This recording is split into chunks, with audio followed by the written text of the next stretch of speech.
Hey guys, this is Maureen Folan, real estate broker of the Maureen Folan Real Estate Group, and this is the second half of the video on advantages and disadvantages of what it takes to be our landlord in Queens, New York.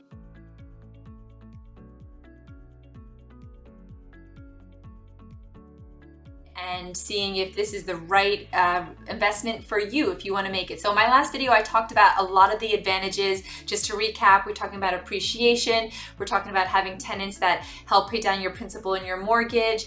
You get tax deductions. There's lots of advantages in investing in real estate. However, the other side of the coin is there are some tricky parts when it comes to being a landlord in New York, and today I want to talk about a few disadvantages.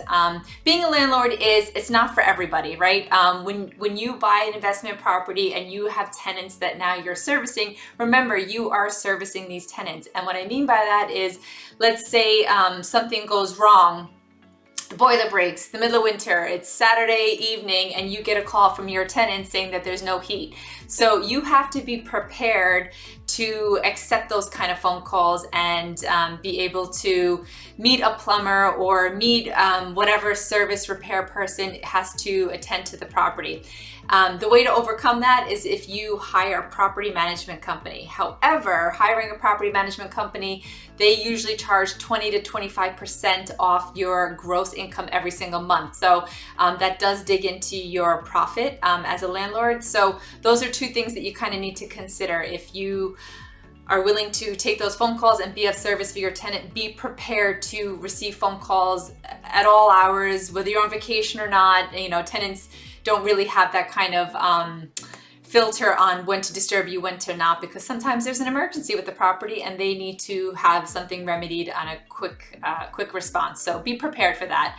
The second disadvantage of being a landlord, and I want to say disadvantage, but I want to just show you some of the negatives associated with it. So when you become a landlord in Queens, New York City, you have to make sure every single year you are in compliance with the law, whether you have to fill out paperwork for the housing department or upgrade your insurances. It really is another job, right? So if you are working full-time and you have a career and you invest in real estate on the side, be prepared that you're gonna spend a lot of time working with this property and working with the tenants and servicing it. Even if you have the best tenants in the world in a house that doesn't need a lot of upgrades or emergencies, there's always going to be every now and then things that kind of come up with the house, just because that's life and things always come up with the house unexpected. So just be prepared for that there's also additional paperwork that has to be filed, and make sure that you're in compliance.